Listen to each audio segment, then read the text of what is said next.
Lost, Now Found, Brinsley Schwarz and Dr. Feelgood, and a goodbye to Christine McVie on this Sonic Obsession.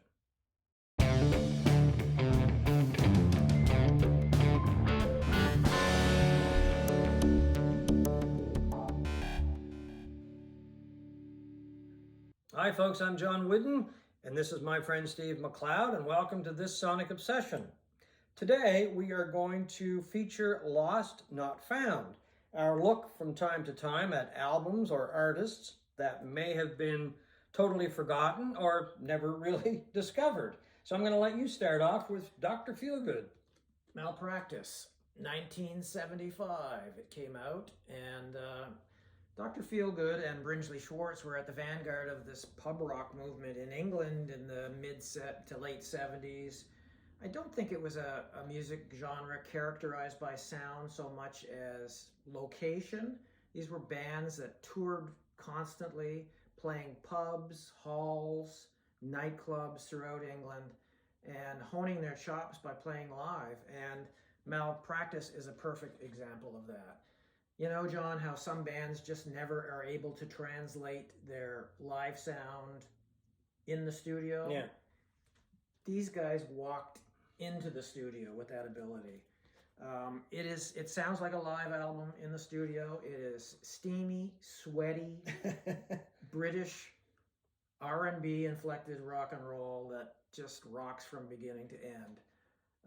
Their vocalist, Lee Brillo, was a fantastic vocalist and harmonica player, but the real attraction was Wilko Johnson, this crazed guitar player who played without a pick, a Telecaster. Stabs, I think he called them, yeah. Just incredible, angular, kind of jittery guitar playing. He used to duck walk across the stage like this, back and forth, as he played, glowering at the crowd, staring at them. He must have put in 5 or 6 miles a night doing this. Just an incredible, sweaty, steamy performers.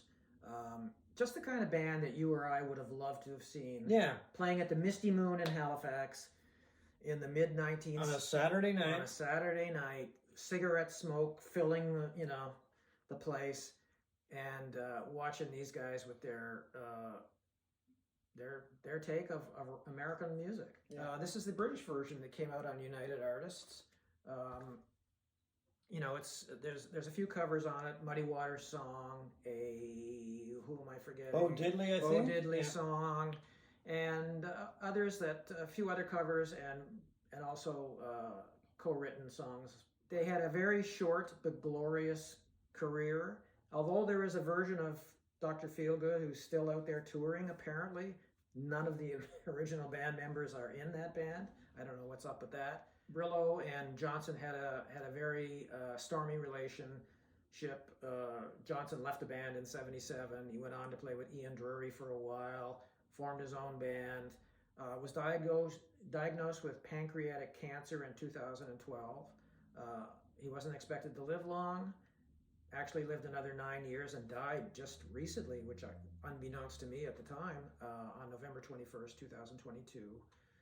He actually had a sort of a career rejuvenation in Game of Thrones. He had a bit non-speaking role in 4 episodes as a mute executioner, which kind of fits his persona on stage. Menacing, I think. Menacing, yeah. It is vintage American music played by vintage Brits who loved American music. Oh, well, there you go. Well worth a listen. Malpractice by the great, lamented Dr. Feelgood. My choice goes to Nervous on the Road, an album by the British group Brinsley Schwarz, and the band recorded 6 albums when it was together. This one is considered by most, well, myself included, to be the best album of the 6. Me as well. Oh, you as well, okay. Yeah. And that's not to say that there's a bad Brinsley Schwarz album, because I haven't heard one. I haven't heard them all. I really like the band. Hard to describe. It's not earth-shattering. They don't really break any new ground as far as a rock and roll band goes. It's just very light, very easily accessible rock and roll. It just kind of flows along, makes you feel good as far as that goes. They even do a version on the album of the old Chris Kenner song called I'd Like It Like That, which came out of New Orleans.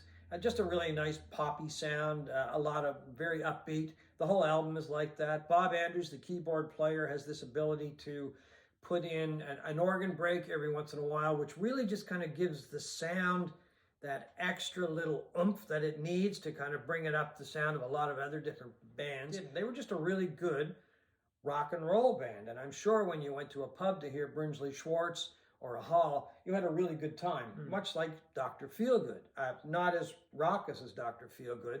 They were hugely influenced by the band, even let the band use their rehearsal space once when the band was in England.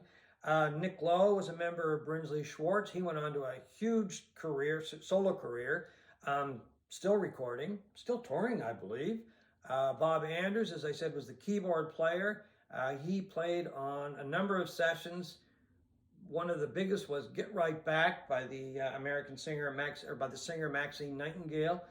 Ian Gaume, of course, went on to a solo career.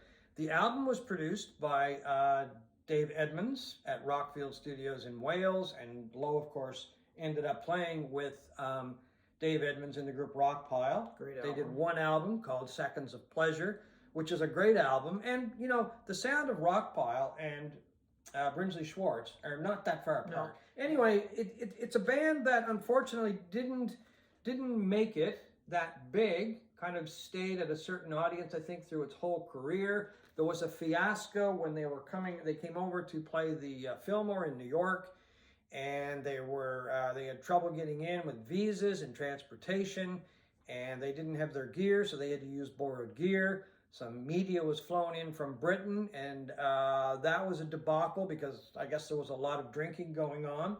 So they got slagged a bit in the press because of that, because they didn't put on a very good show once they did play. So anyway, one of those bands that a great sound, a lot of very talented musicians, but because of circumstances, just didn't make it, just didn't become that well known. John, it's great for us in this. That's right. That's the whole intent of this episode, is bands that should have been. Right. But anyway, that is our look at a couple of British bands, Dr. Feelgood and Brinsley Schwarz.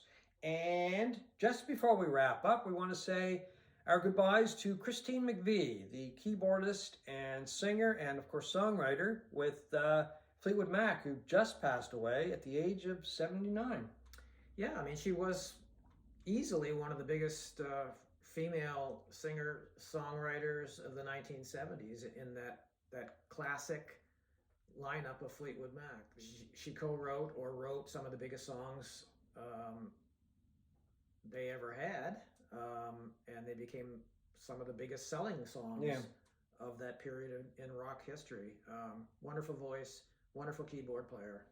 Yeah, and before Fleetwood Mac, she was in a group called Chicken Shack, with Stan Webb was the leader of that group. It was a British blues group, one of the British blues groups that came along when there was like a flood of blues groups like Savoy Brown, John Mayall, and of course Fleetwood Mac when it was a blues group. So I encourage people, if you've never heard some of the work that she did with that group, to go back and check it out, because it was kind of a hint of what was to come. And her voice really didn't change that much, but it's in an entirely different environment. And she was a very good blues singer as well as a very good pop singer.